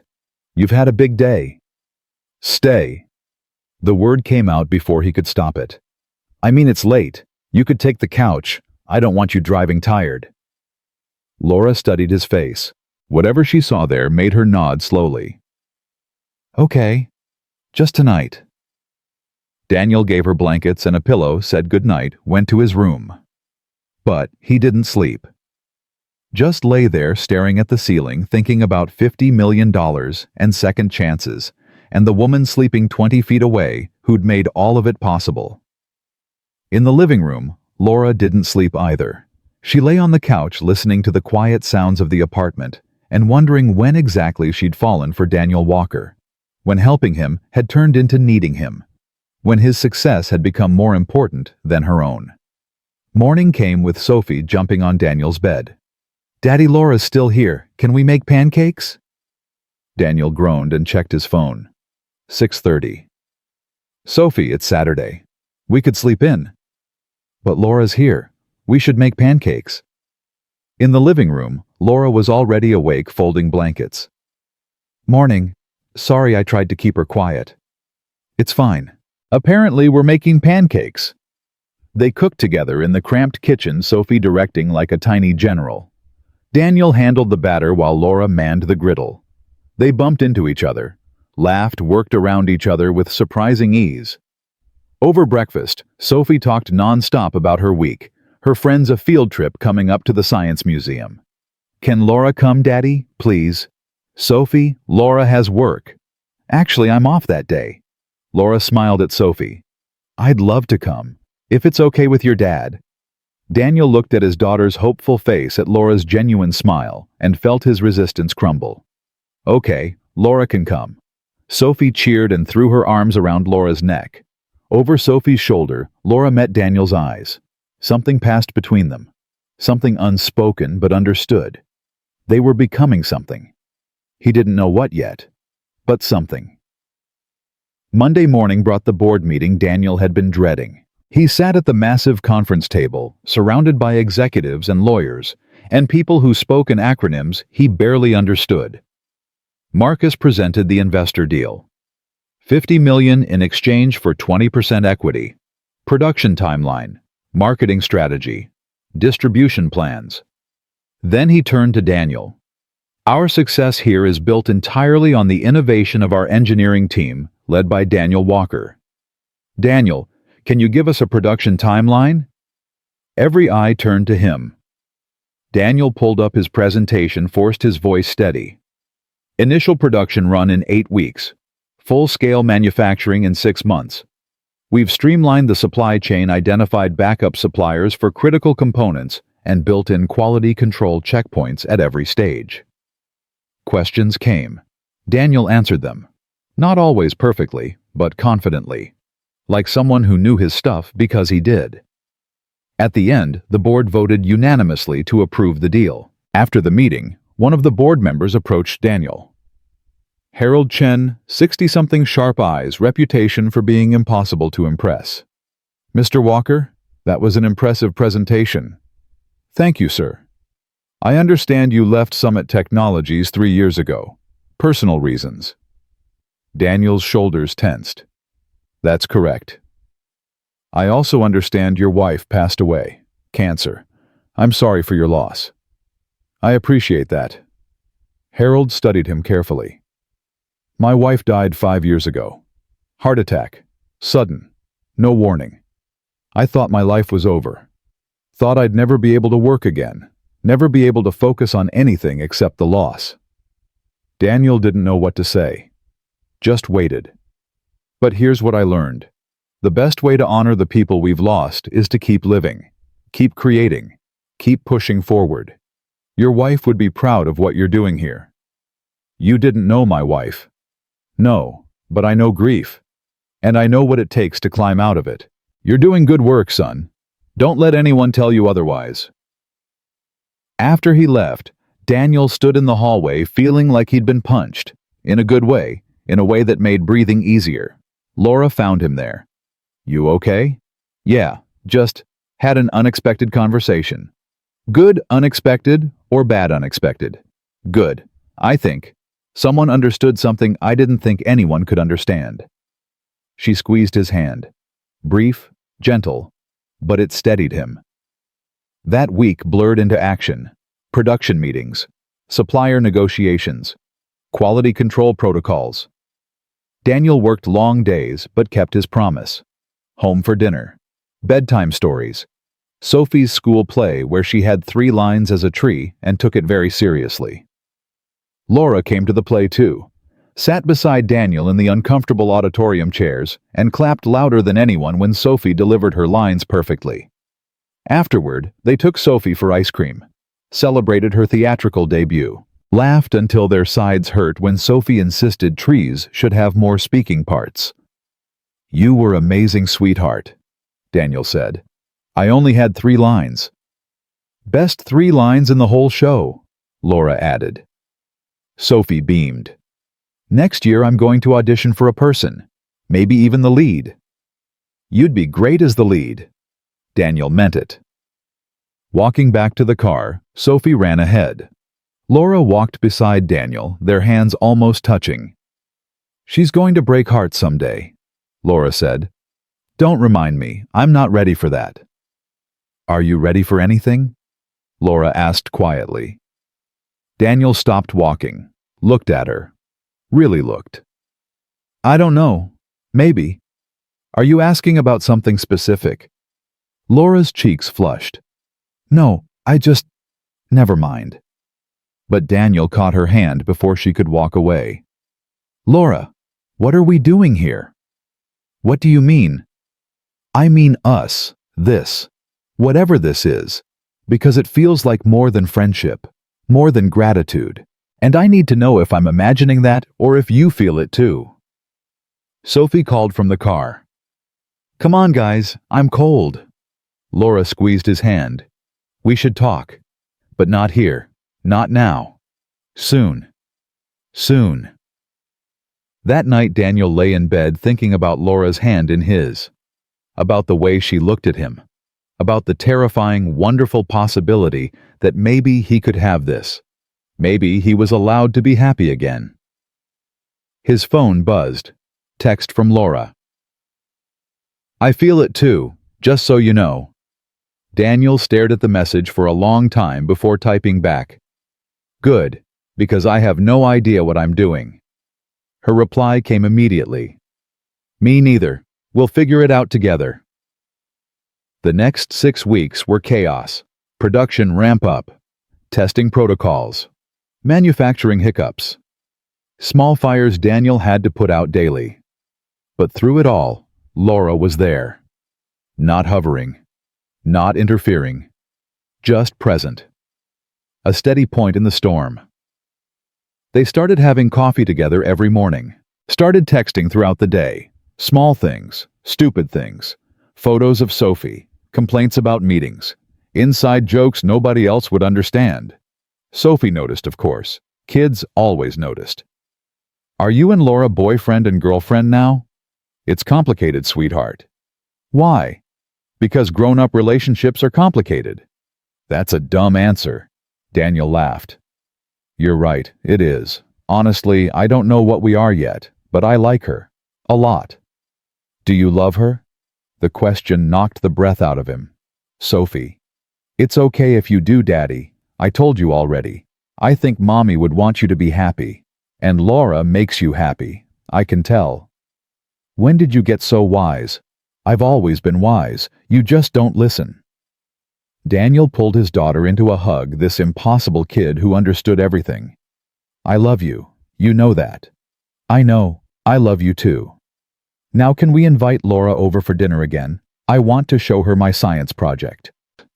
2 months after the board meeting, the first production vehicles rolled off the assembly line. Sleek, efficient, beautiful machines powered by Daniel's innovation. The company threw a launch party. Press, investors, employees. Daniel stood with Tom watching the first car drive demonstration laps around a test track. "You did it," Tom said. "Actually did it. We did it, the whole team." "No, this was you, your vision, your design. Own it, Daniel." Marcus approached with champagne and a grin. "Gentlemen, I'd like to propose a toast. To Daniel Walker, the engineer who saved Harborline Motors, and to the future we're building together." Everyone raised glasses. Daniel felt overwhelmed, grateful, terrified, all of it at once. Laura appeared beside him, beautiful in a black dress that made his heart stutter. "You clean up nice," she said. "You too. I mean, you always look nice, but especially tonight." She laughed. "Smooth, Walker. Very smooth." "I never claimed to be smooth." "Lucky for you, I like awkward engineers." The party continued around them. Music, conversation, celebration. But Daniel only had eyes for Laura. "Dance with me," he said suddenly. "Here now." "Why not?" She took his hand and let him lead her to the makeshift dance floor. They swayed together, barely moving, just being close. "Thank you," Daniel said against her hair. "For all of it. For believing in me. For being here. For everything." "You keep thanking me. You need to stop." "I can't. You changed my life." Laura pulled back, looked up at him. "You changed your own life, Daniel. You did the work. Made the sacrifices. Built something incredible. I just gave you a push. Best push I ever got." They danced in silence for a moment. Then Laura spoke, her voice barely audible over the music. "I'm falling for you. Just so you know. Have been for weeks, maybe months. And it terrifies me because I don't know if you're ready. If Sophie's ready. If any of this is a good idea. But I can't pretend anymore. I can't keep acting like this is just friendship when it feels like so much more." Daniel stopped moving, his heart hammered against his ribs. "Laura, you don't have to say anything. I just needed you to know. Needed to be honest instead of hiding how I feel. I'm falling for you too." The words came out rushed, raw, true. "Have been since that morning you showed up at my door looking terrified and determined and completely insane. But I'm scared. Scared of failing. Scared of hurting you. Scared of what it means to let someone in after Elena. I'm scared too. But maybe that's okay. Maybe being scared means we're doing something that matters." Daniel cupped her face in his hands. "I don't know how to do this. Haven't dated in 15 years. Haven't thought about anyone except Elena and Sophie. I'm going to mess this up. Probably multiple times. I'll mess it up too. We'll figure it out together. Sophie likes you, loves you actually. She'll be okay with this. And you, will you be okay with this?" Daniel looked at this woman who'd saved him without asking for anything in return. Who'd seen him at his worst and believed he could be better. Who'd become family without either of them quite meaning for it to happen. "Yeah, I'll be okay with this. More than okay." He kissed her, soft and tentative at first, then deeper, real. Right there in the middle of the party with everyone watching and nobody caring because this moment belonged to them. When they broke apart, Laura was smiling. "So, is this the part where we talk about what happens next?" "I think so. But can we do it tomorrow, when I'm not terrified and overwhelmed and completely out of my depth?" "Tomorrow works. But Daniel, we're doing this, you and me, really doing this." "Yeah, we are." The party wound down.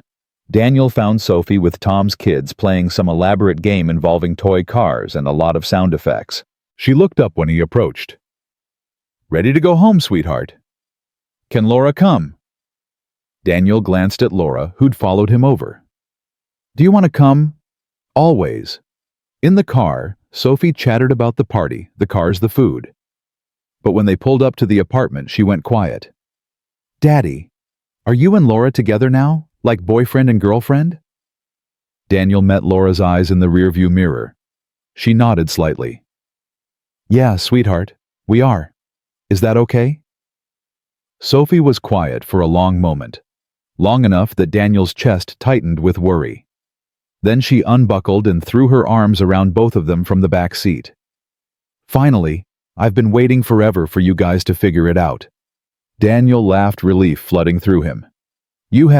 Daddy, you're smart about cars and batteries and stuff, but you're really dumb about people."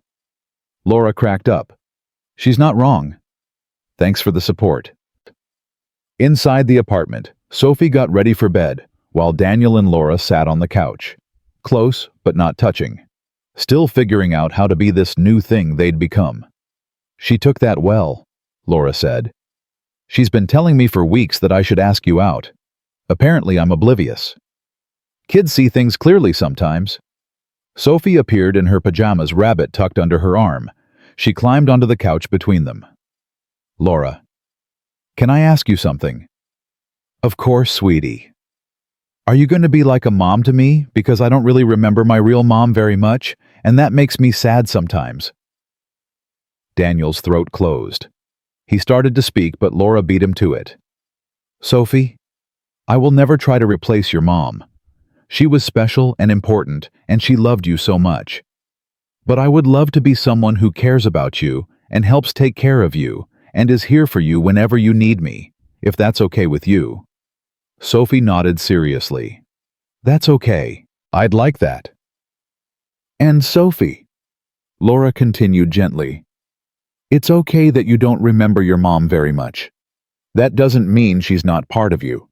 She's in your smile and your laugh and the way you see the world. Your dad can tell you stories about her so you know who she was. But not remembering doesn't make you bad or wrong. It just makes you someone who was really little when something really hard happened." Sophie hugged Laura tight. "Thank you." Daniel watched them, these two people who'd become his whole world, and felt something inside him heal. Not completely. Some wounds never heal completely. But enough. Enough to move forward. Enough to be happy. Enough to build something new from broken pieces. That night, after Sophie fell asleep, and Laura left with promises to see them tomorrow, Daniel stood in his daughter's doorway watching her sleep. She looked peaceful, content, happy. "We're going to be okay, Elena." He whispered to the darkness. "I think we're actually going to be okay. I hope that's all right with you. I hope you understand. I hope you'd like her. I think you would. She's kind and strong, and she loves Sophie almost as much as I do. Almost as much as you did." The apartment stayed silent. But somehow in that silence, Daniel found peace. Monday morning brought new challenges. Production scaling issues, supplier delays, regulatory hurdles. But Daniel tackled each problem with renewed energy. He had something to work for now. Not just survival, not just getting through, but building, creating, living. Laura stopped by his office at lunch with sandwiches. "Turkey and avocado," she said, handing him one. Seemed appropriate. Daniel laughed. "Full circle, huh?" "Something like that." They ate together in comfortable silence. Then Laura spoke. "I talked to Sophie's school this morning. There's a mother-daughter event next month. Science fair prep. She asked if I could go with her since you're working. Is that okay?" Daniel's heart swelled. "More than okay. Thank you. I'm not trying to overstep, She asked, and I want to be there for her."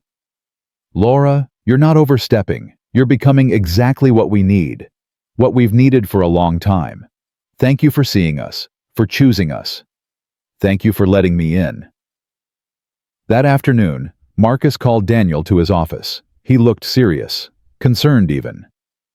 "Daniel, sit down. We need to talk." Daniel's stomach dropped. "Is something wrong?" "Wrong, no. The opposite, actually. The investors want to expand. Open a second facility, scale production faster, and they want you to lead it. Head of engineering for the entire company. Significant raise, stock options. The works. Daniel stared. Head of engineering. You've earned it. Your design is revolutionizing our entire product line. We want to build on that. But Daniel, I need to know you're ready, because this is bigger than what you're doing now. More responsibility, more pressure, more everything. Daniel thought about Sophie, about Laura, about the life they were building, about what Elena would want, about what he wanted. I'm ready, but I need to keep my flexible schedule. Still be there for Sophie. Still be present. That's non-negotiable. Marcus grinned. I expected nothing less. Congratulations, Daniel. You've earned this. That night, Daniel took Sophie and Laura out to celebrate. They went to Sophie's favorite restaurant, ordered too much food, laughed until their faces hurt. Daddy's the boss now, Sophie announced to anyone who'd listen. Not exactly the boss, sweetheart, just a bigger role. Still counts. We should celebrate. Laura raised her water glass. To new beginnings, to second chances, to families we choose and futures we build. They clinked glasses. Sophie insisted on making a toast too. To Daddy being the smartest person ever, and to Laura being the nicest, and to us being a family. Daniel's eyes burned. He looked at his daughter, at Laura, at the life he never thought he'd have again. To us. He agreed. To family. Outside the restaurant, Sophie ran ahead to look in store windows. Daniel caught Laura's hand. I love you. He said it simply. Honestly. I know it's fast. I know we're still figuring things out. But I love you. And I needed you to know. Laura's eyes filled with tears. Happy ones. I love you too, both of you. So much. They kissed in the middle of the sidewalk while Sophie pretended not to watch and grinned like she'd planned this all along. Maybe she had. Kids were smart like that. Walking home through Chicago streets hand in hand, Sophie between them, swinging their arms, Daniel felt something he hadn't felt in 3 years. Complete. Whole. Home. The broken places weren't gone. They'd never be gone. Elena would always be part of him, part of Sophie, part of their story. But broken things could be beautiful too, could be transformed into something new and strong and worth holding on to.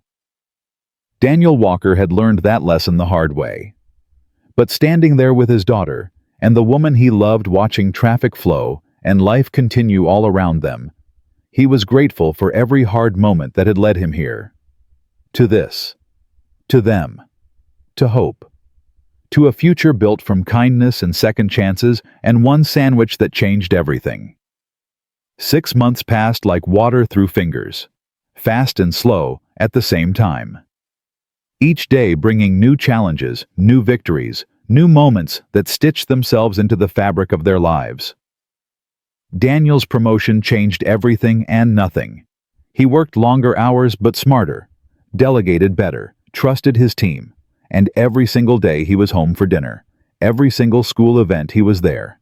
Every bedtime story, every morning pancake, every ordinary Tuesday that made up the architecture of Sophie's childhood. Laura moved in on a rainy Saturday in September, not officially, just gradually. A toothbrush appeared in the bathroom. Then clothes in the closet. Then her laptop on the kitchen table. Until one day, Daniel realized she'd been staying over more nights than not, and Sophie had stopped asking when Laura was coming home because Laura was already home. Is this okay? Laura asked one morning, folding laundry that had somehow become communal. Me being here so much, I don't want to rush things. Daniel wrapped his arms around her from behind. You're not rushing anything. You're exactly where you're supposed to be. Sophie's okay with it. Sophie told me last week that we should hurry up and get married already because she's tired of having 2 bedrooms for her stuff. Laura laughed. She said that she's very practical, gets it from her mother. Laura turned in his arms. Which mother? The question hung between them. Loaded. Important. Both, Daniel said softly. She got Elena's wisdom, and she's getting your strength, your kindness, your ability to see the best in people even when they can't see it themselves. Daniel, I mean it. You're raising her with me, teaching her, loving her. That makes you her mother too, if you want to be. Laura's eyes filled. I want to be, so much. But I never want to erase Elena. Never want Sophie to think. She won't. We talk about Elena all the time. I show her pictures, tell her stories. Elena's part of our family, always will be. But Laura, there's room for you too. In Sophie's heart. In mine. There's room for all of it. They held each other in the kitchen while coffee grew cold and morning light filled the small apartment. Outside, the city woke up. Inside, a family continued learning how to be whole. October brought unexpected news.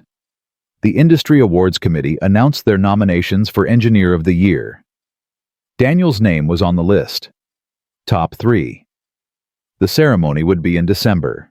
Tom burst into Daniel's office waving his phone. Did you see? I saw. It's crazy. It's not crazy, it's deserved. Your design changed everything, not just for us, but for the entire industry. Everyone's trying to copy what you did. They can't. Daniel allowed himself a small smile. I've got 4 more patents pending. We're 2 years ahead of anyone else. Exactly. Which is why you're going to win this thing. There are 2 other nominees, both with decades more experience. Neither of them revolutionized battery technology in their first year back in the field. You did. After Tom left, Daniel sat at his desk, staring at the nomination email. Engineer of the Year. Him. The guy who'd been fixing cars for sandwiches less than a year ago. The guy who'd thought his career was over. The guy who'd given up. Except he hadn't given up. He'd just been waiting for the right moment, the right person, the right reason to try again. He called Laura. Hey, you busy? Never too busy for you. What's up? I got nominated for Engineer of the Year. Silence. Then a squeal that made him pull the phone away from his ear. Daniel. That's incredible. Oh my God, when's the ceremony? What do you wear to something like that? We need to celebrate. Her excitement was infectious. Daniel found himself grinning. Ceremony's in December, and Laura, I want you and Sophie there, both of you, as my family. We wouldn't miss it for anything. That night, they told Sophie over dinner. She dropped her fork dramatically.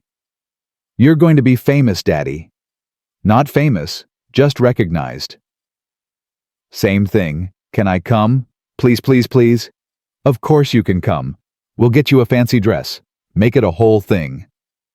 Will there be dancing? Probably. Then Laura needs a fancy dress too, and you need a fancy suit. We're going to look amazing. Daniel exchanged glances with Laura across the table. Their daughter. Somewhere along the way, Sophie had become theirs, not just his. November arrived with cold wind and preparation. Daniel worked with his team to finalize 3 new battery designs, each one better than the last. The company was thriving, stock price climbing, competitors scrambling, everything Marcus had hoped for and more. But success brought pressure, offers from other companies, headhunters calling weekly. One competitor offered triple his salary to jump ship. Daniel turned them all down. You're sure? Marcus asked when Daniel told him about the latest offer. That's a lot of money, life-changing money. I've got everything I need here, a team I trust, a boss who gave me a chance when nobody else would, a company that lets me be present for my daughter. You can't buy that. You're a good man, Daniel Walker. I'm a man who learned what matters. There's a difference. The week before Thanksgiving, Sophie came home from school quiet. Too quiet. Daniel noticed immediately. What's wrong, sweetheart? Nothing. Sophie. She dropped her backpack and climbed onto the couch beside him. Emma asked me today if Laura was my new mom, and I said yes. But then I felt bad because I feel like I'm forgetting Mommy. I don't remember her voice anymore, or what she smelled like. And that makes me so sad. Daniel pulled his daughter close. Come here. I want to show you something. He led Sophie to his bedroom and pulled out a box from under the bed. Inside were photos, videos, Elena's favorite sweater, her perfume, little pieces of her they'd saved. Smell this. He handed Sophie the perfume bottle. She did, and her eyes went wide. That's Mommy. I remember now. And here. Daniel opened his laptop and played a video. Elena's voice filled the room. She was laughing at something off camera, her face lit up with joy. Sophie watched tears streaming down her face. She's so pretty. She was beautiful, inside and out. And Sophie, you look just like her. You have her smile, her laugh, the way you tilt your head when you're thinking. You are your mother's daughter. Nothing can change that. But I love Laura too. Is that okay? It's more than okay. It's perfect. You're allowed to love both of them. Love doesn't run out. It multiplies. The more people you love, the bigger your heart gets. Your mom would want you to love Laura. Would want you to have someone here who cares about you and helps take care of you. That's not betrayal. That's healing. Do you love Laura, Daddy? Like you loved Mommy? Daniel thought about the question. The real honest answer. I love Laura differently than I loved Mommy. With your mom, it was first love. Young love. We grew up together, built a life from nothing. With Laura, it's grown-up love. Love that understands loss and chooses to try anyway. Both kinds are real. Both kinds matter. I don't love Laura more or less than I loved Mommy. I love her differently. And that's okay. Sophie nodded slowly. I think Mommy would like Laura. I know she would. That night after Sophie was asleep, Daniel told Laura about the conversation. She cried, and he held her. She's so wise, Laura whispered. Sometimes I forget she's only 8. She had to grow up fast, too fast. But she's still got her childhood, still gets to be a kid. That's what matters. Daniel. Can I ask you something? Anything. Where is this going us, this family we're building? Because I'm all in, completely. But I need to know you are too. Daniel pulled back to look at her. Laura Bennett. Are you asking me about my intentions? Maybe I am. My intentions are to spend the rest of my life with you, to raise Sophie together, to build something permanent and real and lasting. My intentions are to marry you, eventually, when the time's right, when Sophie's ready, when we're both sure. Is that clear enough? Laura's breath caught. You want to marry me? Of course I want to marry you. You saved my life. You love my daughter. You make me want to be better than I am. Why wouldn't I want to marry you? You haven't asked yet. Because I don't have a ring, don't have a plan, don't have any of the things you're supposed to have when you propose. I don't need things. I just need to know you're serious. Daniel kissed her, deep and long and full of promise. I'm serious. About all of it. About you. About us. About forever.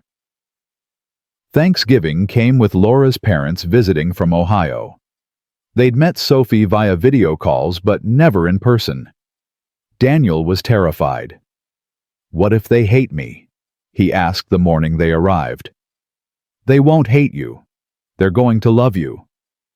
I'm a widower with a kid and a complicated past. You're a brilliant engineer who loves their daughter and treats her like a queen. They'll love you. She was right. Laura's father, Richard, was a retired teacher who spent the first hour asking Sophie about school. Her mother, Patricia, helped cook and told embarrassing stories about Laura's childhood. Over dinner, Richard raised his glass. I want to thank you all for welcoming us into your home. And I want to say something to you, Daniel. When Laura told us about you, about how you met, about your situation, I'll be honest, I was worried. Not because of who you are, but because I didn't want to see my daughter hurt. But watching you together, watching you with Sophie, I see something beautiful. I see a family built on love and respect and genuine care. That's rare. That's precious. So thank you for loving my daughter. Thank you for letting her love you and Sophie. You're good people. All of you. Daniel's throat tightened. Thank you, sir. That means more than you know. Sophie stood up. I want to say something too. I'm thankful for Daddy because he's the best dad ever. And I'm thankful for Laura because she makes us a real family. And I'm thankful for both my moms because they both love me. And I'm thankful for new grandparents because now I have people who can spoil me. Everyone laughed through tears. Patricia hugged Sophie tight. Oh, sweetheart, we're going to spoil you rotten. December arrived with snow and anticipation. The award ceremony was 2 weeks away. Daniel bought a new suit. Laura found a dress that made her look like she belonged on a red carpet. Sophie got a navy blue dress with sparkles that she refused to take off. The night before the ceremony, Daniel couldn't sleep. He lay in bed staring at the ceiling, thinking about how far he'd come, from broken to whole, from alone to surrounded, from giving up to trying again. Laura stirred beside him. You're awake. Can't sleep. Nervous. Terrified. She rolled over, propped herself on one elbow. You're going to win tomorrow. You don't know that. I know you. I know your work. I know what you've accomplished. You're going to win. And if I don't, then we go home, eat ice cream, and celebrate anyway, because you've already won, Daniel. You got your life back. You got Sophie back. You got us. Everything else is just bonus. He pulled her close. How did I get so lucky? A car broke down. You stopped to help, and the universe decided to reward kindness. Best breakdown ever. The ceremony was held in a massive hotel ballroom downtown. Crystal chandeliers, round tables with white linens, 500 people in formal wear. Daniel felt completely out of place. Sophie gripped his hand. This is fancy, Daddy. It really is. You look handsome, though, like a prince. And you look like a princess. Their table was near the front. Tom and his wife, Marcus and his husband, Rachel from the team, and Daniel's family, Laura and Sophie. The people who mattered most. Dinner was served, speeches were given, awards for various categories. Then the announcer stepped up to the microphone. And now for our final award of the evening, Engineer of the Year. This award recognizes not just technical excellence, but innovation that transforms our industry. This year's nominees represent the best of the best. The winner is someone who, after a significant personal tragedy, returned to the field and within 1 year revolutionized battery technology, leading to breakthroughs that will impact sustainable transportation for decades to come. Daniel's heart hammered. Sophie squeezed his hand. Laura smiled at him. The Engineer of the Year award goes to Daniel Walker of Harborline Motors. The room erupted in applause. Daniel sat there stunned. Sophie jumped up and down. Laura kissed his cheek. Go get your award. Daniel walked to the stage in a daze, shook hands with the presenter, accepted a crystal trophy that caught the light like a promise, stepped up to the microphone. 500 people stared at him, waiting. I don't have a speech prepared. Honestly, didn't think I'd win. But standing here, I realize I need to thank some people. First, my team at Harborline, Tom, Rachel, Kevin. Everyone who believed in designs that seemed impossible and made them real. Marcus for giving me a chance when I had nothing to offer but potential. My daughter Sophie for reminding me why innovation matters. For showing me that building a better future isn't just about technology, but about leaving something good behind for the next generation. He found Laura in the audience. And Laura Bennett. A year ago, my car broke down on I-90. Laura stopped. She gave me a sandwich when I asked for nothing. Then, she tracked me down and offered me a job I didn't think I deserved. She believed in me when I'd stopped believing in myself. She saw something worth saving. This award isn't just mine, It's hers too. It belongs to everyone who's ever stopped for a stranger, who's ever taken a chance on someone who looked broken, who's ever believed that kindness can change lives. Because it can. It did. It changed mine. The applause was deafening.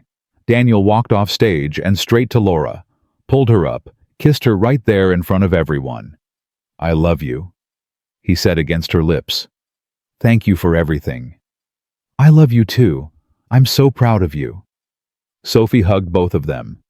"You won, Daddy. You won. We won, sweetheart. All of us." The party afterward was a blur. Congratulations, photos, interviews. People Daniel had admired for years telling him they'd been following his work. It was overwhelming and wonderful and terrifying all at once. At midnight, they finally escaped.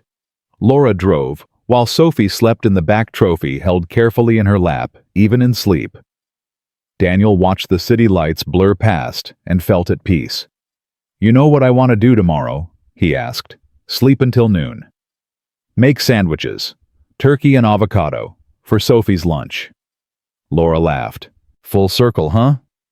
"Something like that. One sandwich changed my entire life. Seems right to honor that."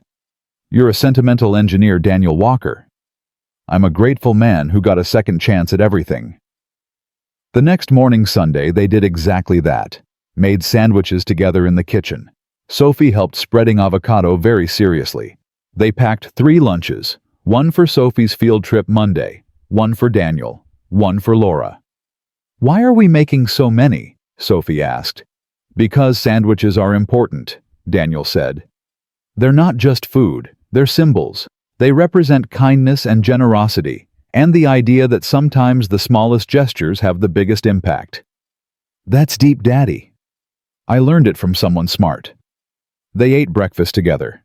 Pancakes because Sophie insisted it was still celebration time. Then they went to the park, played on the swings, fed ducks at the pond, did all the ordinary things that made life worth living. That afternoon, while Sophie played with friends, Daniel and Laura sat on a bench watching. "I've been thinking," Daniel said, about what you asked me, about where this is going, about intentions and plans in the future. And Daniel reached into his pocket and pulled out a small box. Laura's breath caught. "I don't have a big romantic gesture planned. No fancy dinner, no rose petals, just this moment, just honesty." He opened the box. Inside was a simple ring. Elegant. Perfect. "Laura Bennett, you saved my life in every way a person can be saved. You believed in me, loved my daughter, became family, made me want to try again. I can't promise perfect, can't promise easy, can't promise anything except that I will love you every single day for the rest of my life. Will you marry me?" Laura was crying. Happy tears. Overwhelmed tears. "Yes. Yes, of course. Yes." Daniel slipped the ring on her finger. It fit perfectly. They kissed while Sophie ran over, having noticed something was happening. "Did you ask her? Did you ask her?" "I asked her." "And?" "She said yes." Sophie threw her arms around both of them. "Finally, I've been waiting forever. Now we're a real family." "We've been a real family for months, sweetheart." "I know, but now it's official. Now everyone knows." That evening they called Laura's parents. Called Tom and Marcus. Called everyone who mattered. Shared the news. Accepted congratulations. Made plans for a small wedding. Something simple. Just family and close friends. Nothing fancy. Just real.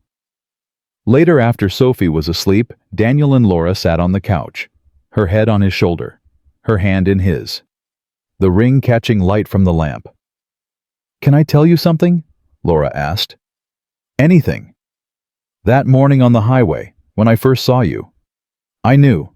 I can't explain it. But I knew you were going to matter. That stopping was going to change my life. I thought maybe you'd help our company. Never imagined you'd become my whole world." "I knew too. Not consciously. But when you showed up at my door tracking me down like some kind of determined detective, I knew you were either going to ruin my life or save it. Turns out it was both." You ruined my careful, safe, small life, and you saved me from staying stuck in it forever. No regrets. Not a single one. They sat in comfortable silence. The apartment was quiet. Outside, the city lived and breathed. Inside, a family rested, healed, whole. Months passed. Spring arrived with cherry blossoms and wedding plans. They decided on May. Small ceremony in Laura's parents' backyard. Sophie as flower girl. Tom as best man. Laura's sister as maid of honor. 60 people. Simple vows. Real promises. The morning of the wedding, Daniel woke early. Couldn't sleep. Too much joy. Too much gratitude. Too much everything.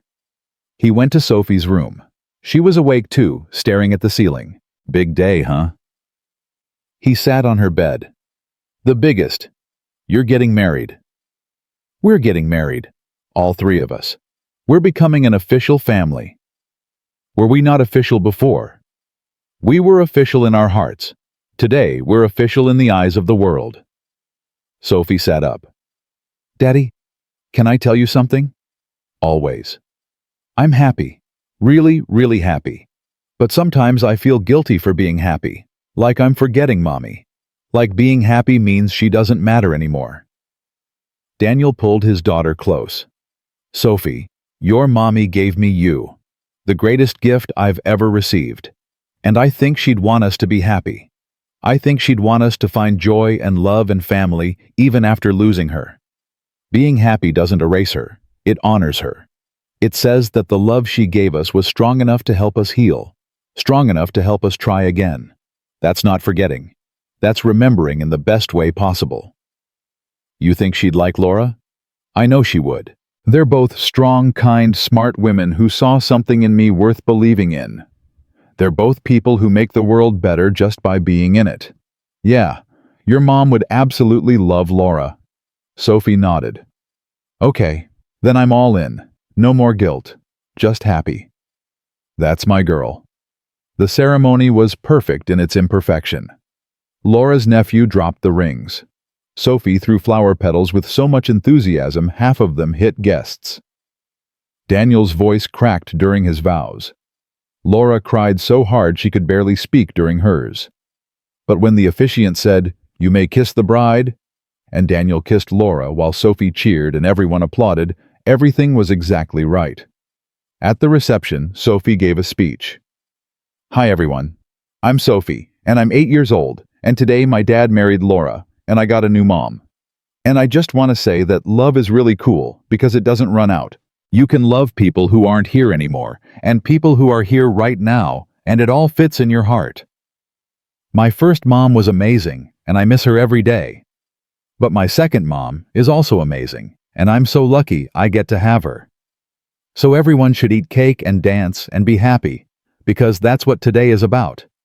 Being happy and being family. There wasn't a dry eye in the room. Daniel held Laura's hand and watched his daughter beam with pride. How did we get so lucky? Laura whispered. I stopped for a car on the highway. You gave me a sandwich. The universe decided to reward us. They danced, all three of them together. Sophie between her parents laughing as they spun her around. Then Daniel and Laura alone swaying to music, while Sophie danced with her new grandparents. I love you, Mrs. Walker, Daniel said. I love you too, Mr. Walker. Both of you. My whole heart. Our whole hearts right back.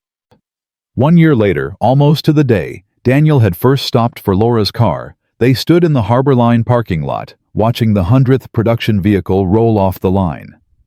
Sophie was there 9 years old now and obsessed with becoming an engineer like her dad.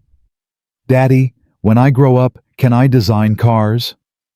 You can design anything you want, sweetheart. Rockets, buildings, robots, whatever makes you happy.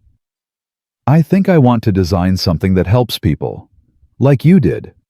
Laura wrapped her arm around Daniel's waist. She gets that from you, the wanting to help. She gets it from both of us, from all her parents, from everyone who's shown her that kindness matters. Marcus walked over with a photographer. Family photo for the company history. They posed together. Daniel, Laura, and Sophie. 3 people who'd found each other in the most unexpected way. 3 people who'd built a family from broken pieces and second chances. The photographer snapped pictures. Then Sophie ran off to explore the factory floor with Tom's kids. Laura and Daniel stood together watching the production line. "You know what's wild?" Daniel said. "A year and a half ago I was fixing cars for sandwiches. Had no hope, no plan, no future. Now I've got all of this. The job, the family, the life I thought I'd lost forever." "You didn't lose it. You just had to wait for the right moment to find it again." The right moment, the right person, the right turkey and avocado sandwich. Laura laughed. "Are you ever going to let the sandwich thing go?" "Never. That sandwich changed my life. I'm going to tell that story to our grandkids." Our grandkids? Eventually, way down the road, when Sophie's grown and settled and ready to make us feel old. I like the sound of that. Grandkids. Growing old together, all of it. Me too. They stood there watching cars being built, watching the future take shape, watching their daughter explore with curiosity and joy. And Daniel thought about how far he'd come, from broken to healing, from alone to surrounded, from survival to living. All because of a breakdown that wasn't really a breakdown at all. All because of a woman who saw someone struggling and decided to help. All because of a sandwich and a second chance and the belief that kindness could change everything. And it had. It really had. That night after Sophie was asleep, Daniel found Laura in the kitchen making sandwiches for the next day's lunches. He wrapped his arms around her from behind. "You know what I was thinking?" "What?" "We should make this a tradition. Every week, make sandwiches together. Turkey and avocado. Remember where we came from. Remember what matters." Laura turned in his arms. "You're such a sentimental engineer." "I'm a man who understands the value of small gestures. Who knows that sometimes the smallest acts of kindness ripple out in ways we never expect. One sandwich, one moment of generosity, and look what it built. A family, a life, a future. All of it." Daniel kissed her softly. "All because you stopped. All because you were worth stopping for." They finished making sandwiches together in the quiet kitchen. Outside, Chicago lived and breathed and continued its endless motion. Inside, a family that had been broken and lost and wandering had found its way home. Not to a place, not to a building, but to each other. And that Daniel thought, as he wrapped up Sophie's lunch, placing it carefully in her backpack, beside her homework and her permission slip for next week's science museum trip, that was the real miracle.